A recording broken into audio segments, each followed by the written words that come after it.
Hey, so if you want to use GatherTown for online classes instead of boring video calls, it can actually make your classes way more interactive. Let me show you exactly how to set it up and use it step by step.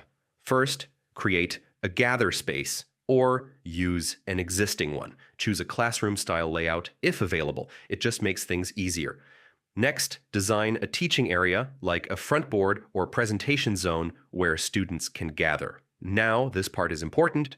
Use private spaces or quiet zones so students can clearly hear the teacher without distractions. You can add interactive tools like a whiteboard, Google Slides, or videos. Students can press X near objects to open them. Now just copy your invite link and send it to your students. They can join instantly using their browser.